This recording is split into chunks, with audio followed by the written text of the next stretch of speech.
ఎప్పుడైతే మనం పీయూషపాణి అనుకున్నామో వైద్యుడికి పీయూషపాణి ఉండాలి, అది శాస్త్రంలో చెప్పింది. దాన్ని మనం చూసి చేయగలిగితే సంతోషం. దాన్ని వైద్యుడు పీయూషపాణిగా ఉంటే చేస్తే మంచిదే. లేకపోతే ఇందాక మనం అనుకున్నట్టు కాంపౌండర్ ఎవడైతే వాడు పీయూషపాణి ఉంటుందో అతని ద్వారా వైద్యం చేయడం కష్టం. తర్వాత ఇంకా డయాబెటీస్ గురించి మాట్లాడుకోవాలంటే కొన్ని ఇంపార్టెంట్ భాష. డయాబెటీస్ ఉన్న వాళ్ళకి హార్ట్ అటాక్స్ తొందరగా వస్తాయని 300 BCలో చెప్పాడు. డైరెక్ట్ రిఫరెన్స్ ఉంది. డయాబెటీస్ వాళ్ళకి హై రిస్క్ ఉంటుంది హార్ట్ అటాక్ అని డైరెక్ట్ రిఫరెన్స్ ఆయుర్వేదంలో ఉంది. అది వాళ్ళకు గొప్పతనానికి అదో పెద్ద నిదర్శనం. ఇంకో మంచి పాయింట్ చెప్తాను డయాబెటీస్లో. ఇప్పుడు అందరూ చూస్తున్నాం, అస్వాస్థ్యం సర్వగాత్రేషు అని చిన్న కొటేషన్. ఇది చాలా గొప్ప కొటేషన్. అది మధుమేహంలో అంటే డయాబెటీస్లో అస్వాస్థ్యం అంటే స్వస్థత ఉండదు, అంటే శరీరం పాడైపోతుంది అని లెక్క. సర్వగాత్రేషు అని రిఫరెన్స్. గాత్రం అంటే శరీరం అనుకున్నాం, అంటే శరీరం మొత్తం పాడైపోతుంది డయాబెటీస్లో. ఓకే, ఆనాడు రిఫరెన్స్ ఇచ్చాడు. ఎప్పుడు 2nd BCలో.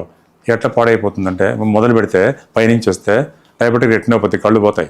కళ్ళు ఏమండి, లంగ్లో ఇన్ఫెక్షన్స్, కార్డియాక్ ఇన్ఫెక్షన్స్, ఇవన్నీ ఒకటొకటి తల వెంట్రుకలు తగ్గించి కారిగోరు దాకా అన్ని అవయవాలు పాడైపోతాయి డయాబెటీస్లో. మనం చూస్తున్నాం ప్రాక్టీస్లో.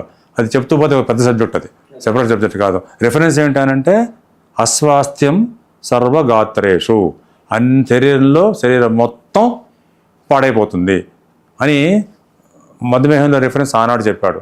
అది మనం ప్రాక్టికల్గా మేము చూస్తున్నాం. లాస్ట్కి కింద కాలు డయాబెటిక్ న్యూరోపతి. ఓకే, చెప్తూ పోతే చాలా చెప్పచ్చు, ఇది సందర్భం కాదు.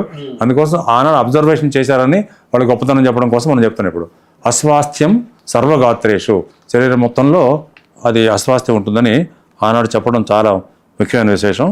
ఆ రకంగా ఇట్లా చెప్తూ పోతే చాలా ఉన్నాయండి. మనం లెంగ్తీ అవుతుంది. కాకుండా కొన్ని విషయాలు ఆయుర్వేదం ఆ రకంగా గొప్ప చెప్పారు. ఇన్ని విషయాలు అప్పటికే చేయగలిగారు, ఇంత అబ్జర్వ్ చేశారు. మా ఆయుర్వేదంలో ఏంటంటే మాది స్టాటిస్టికల్ రీసెర్చ్ కాదు, మా రిఫరెన్స్ అంతా అబ్జర్వేషనల్ రీసెర్చ్. అబ్జర్వ్ చేసి విషయం చెప్తూ ఉంటారు.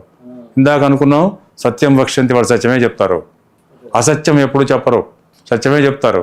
ఇంత చెప్పిన తర్వాత మనం చూస్తున్న తర్వాత, మేము ప్రాక్టీస్లో చూస్తున్న తర్వాత శాస్త్రాన్ని మేము ఎంజాయ్ చేస్తున్నాం కాబట్టి ఇవాళకి ప్రాక్టీస్ చేస్తూ గౌరవంగా శాస్త్రాన్ని గౌరవిస్తున్నాం కాబట్టి ఆ రకంగా ఆయుర్వేదం విశిష్టత సంపాదించుకుంది.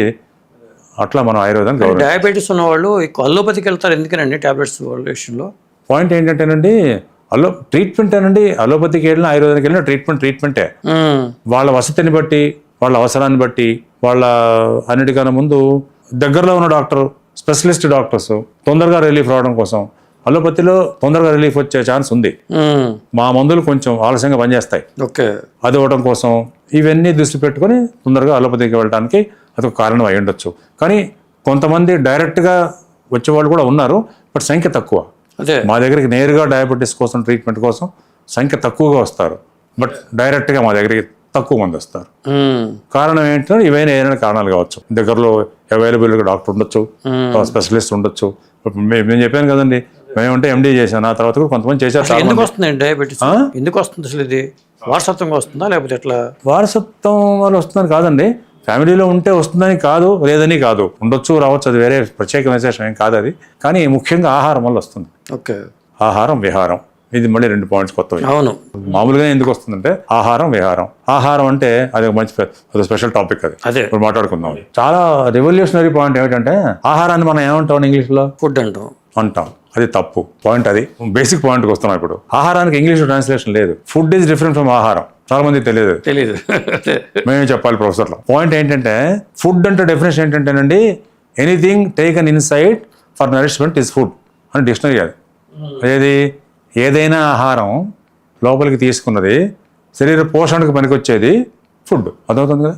ఆహారం డెఫినేషన్ తెలుసండి, ఆసమంతాత్ హారం ఆహారం, అది డెఫినేషన్. ఓకే, ఈ డెఫినేషన్ ఇంగ్లీష్లో లేదు. అది ఇంగ్లీష్లో ఫుడ్ ఆహారం కాదు, డెఫినెట్గా కాదు. ఇది చాలామందికి తెలియదు. విషయం చెప్తానంటే ఆహారం అంటే ఆసమంతాత్ హారం ఆహారం అంటే చెప్పంటారండి, తీసుకున్నది మొత్తం హరించుకుపోవాలి. హారం అంటే హరించుకుపోవటం అంటే జీర్ణం కావటం. మీకు గుర్తుంది లేదా, పల్లెటూళ్ళు ఇప్పటికీ వాడు ఎంత తిన్నా హరించుకుపోతుంది అంటారు. విన్నారా అన్నమాట ఎప్పుడన్నా? రాళ్ళు తిన్నా కరిగిపోతుంది, హరించుకుపోతుంది అంటారు. హరించుకుపోవడం అంటే జీర్ణం కావడం అనమాట. ఎంత తిన్నా వాడు జీర్ణం అయిపోతుంది. కొంత పల్లెటూళ్ళు అంటారు రాళ్ళు తిన్నా హరించుకుంటారు అంటారు, వాడుకలో ఉంది అన్నమాట. కానీ ఎంత తిన్నా హరించుకుపోవడం అనమాట మనం వాడుకలో ఉంటూ ఉన్నాం. ఇక్కడ ఆహారం డెఫినేషన్ ఏంటంటే తినది మొత్తం అరగాలి. ఓకే. తినది మొత్తం అరిగిన దాన్నే ఆహారం అంటారు. సగం అరిగి సగం అరగదు ఆహారం అంటారు దాన్ని. డెఫినేషనే ఇట్లా ఉంది. ఆసమంతాత్ అంటే మొత్తం, హారం అంటే అది అరగాలి. సో ఆసమంతాత్ హారం ఆహారం అనుకున్నప్పుడు ఫుడ్ ఆహారం ఎట్లయింది? కాదు. అది నా ఇంటర్ప్రిటేషన్. అనుకున్నవాడు అనుకుంటాను, నాకు సంబంధం. సో ఆ పేరుతో ఈ ఆహారం, ఇట్ట ఆహారం నిజంగా అయినట్టయితే జబ్బులు రాకూడదు, అంతే కదా, మొత్తం తినేస్తాయి. కానీ అప్పటికి విహారాల్లో ఈ ఆహారాన్నే సరిగా తినకపోతే, పూర్తిగా అరక్కపోతే అప్పుడు జబ్బులు వస్తాయి. ఆహారం జనరల్ రూల్ ఏమిటి? జనరల్ రూలు తిన్నది అరగాలి, మొత్తం అరగాలి. ఏమండి, ఇప్పుడు ఆ జనరల్ రూల్ మిస్ అయింది, ఎక్కడ అరగకుండా ఉండే పరిస్థితి వస్తుంది. ఎప్పుడు వస్తుందంటే అప్పుడు ఏం చెప్పంటారా, ఎప్పుడు అరగదో అకాలంలో భోజనం చేస్తే అరగదు. ఓకే. కాలం కాని కాలంలో అంటే రాత్రిపూట తినేస్తే పగలు తిని, తర్వాత తినగంటని అరగంటకి ఇంకో తిని, ఇప్పుడు చపాతీ తిని ఇంకో అరగంటల తర్వాత ఇంకోటి తిని, ఇంకోటి తాగి ఇంకోటి, ఇవన్నీ టైం ప్రకారం తినకపోతే జబ్బు వస్తుంది. అప్పుడు అది ఆహారం కాదు. ఎందుకు కాదు? అరగదుగా, అరిగిదే కదా ఆహారం అయ్యేది. టైం ప్రకారం తినవలసిన తర్వాత అన్నిటికన్నా ముందు ఏంటంటేనండి, ముందు తిన్న అన్నం జీర్ణం కాకముందే అన్నం తినడం. ఓకే. అకాల భోజనం అంటే ఏంటంటే కాలం కాని కాలం భోజనం. అకాల భోజనం మరణ స్వరూపం. అకాల భోజనం మరణం కూడా కలుగజేస్తుంది, లాంగ్ రన్లో, వెంటనే కాదు. సో అట్లా ఏమైపోతుంది, అకాల భోజనం వ్యాధికారకం, వ్యాధిని కలుగజేస్తుంది అకాల భోజనం. తర్వాత అన్నం అరక్క ముందే మళ్ళీ తినడం, అప్పుడు ఆహారం కాదుగా. ఆహారం అంటే అరగాలి కదా, మొత్తం అరగటల్లా ఇక్కడ. తర్వాత ఇంకో ప్రశ్న వస్తుంది మళ్ళీ. ఇందాక అనుకున్నాం, శాస్త్రకారుడు ఏమన్నాడు, వాడే ప్రశ్న వేసుకుంటాడు, సమాధానం చెప్తాడు ఆయన. ఇప్పుడు ఏమనుకుంటాం మనం, అన్నది తిరగకముందే తిన్నాను, అరకముందే మళ్ళీ తింటే జబ్బు వస్తుంది అన్నారు. వాడి ప్రశ్న మళ్ళీ చెప్పమంటారా? తిరిగి అన్నం అరిగిందని ఎట్లా కనుక్కుంటావు? అదే ప్రశ్న వాడి దగ్గర, వాడే వేసుకుంటారు ప్రశ్న. ఎట్లా కనుక్కుంటావు? ప్రశ్న వేస్తే సమాధానం మనకి కింద ఉంది. ఇక్కడ నుండి చేతిరెత్తి దండం పెట్టారు ఆయుర్వేద శాస్త్రకారుడు. సైన్స్ అంటే అది. మేము శాస్త్రంలో మునిగి తేలి ఉన్నాం కాబట్టి మాకు తెలుసు అదంటే ఏమిటో. మేము ఎంజాయ్ చేస్తాం, అందరం ఎంజాయ్ చేయడం కష్టం. కొటేషన్ చెప్తున్నాం మీకు నేను. కొటేషన్ చెప్తానండి. అన్నం అరిగిందని కనుక్కోవడం ఎట్లా? పైన క్వశ్చన్, కింద జవాబు. ఉద్గార శుద్ధి. ఉద్గారం అంటే తేపులు రావు. తేపులు వచ్చేటప్పుడు ఓన్లీ గాలి ఒక్కటే రావాలి. తేపులతో పాటు నీళ్లు, పుల్లకు తేపులు, అన్నం బయటికి రావడం అది రాకూడదు. అది వస్తే అరిగినట్టు కాదు.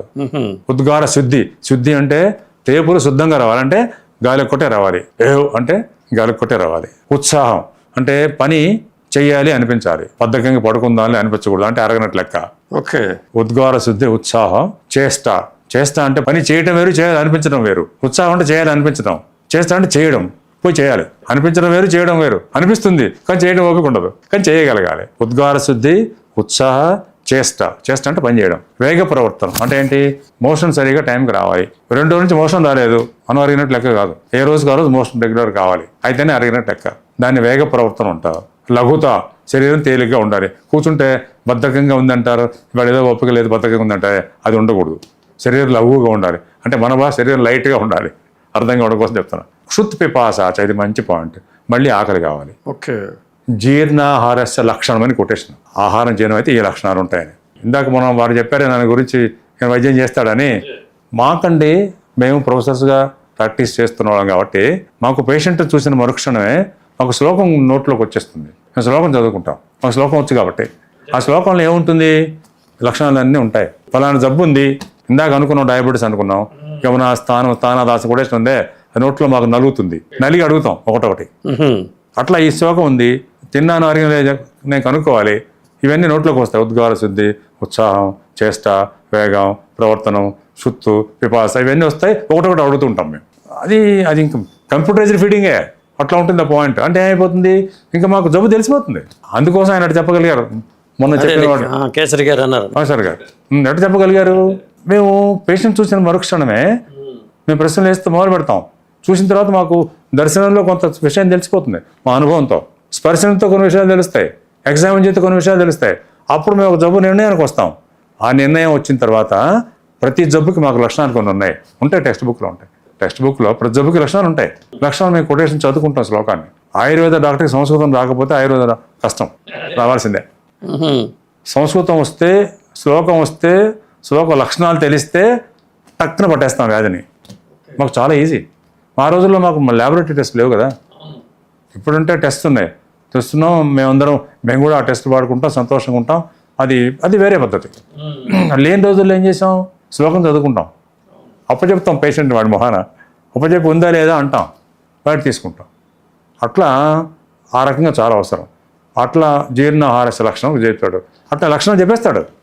దాన్ని బట్టి మీరు అనుకోవాలి అన్నం అరగలేదు అని. అప్పుడు ఏంటి, వాడు తినేది ఆహారం కాదని. ఆహారం అంటే అరగాలి. ఇంత కథ ఉంది దానికి. ఈ కథ అంతా చేస్తే కానీ దాన్ని ఆహారం అనం.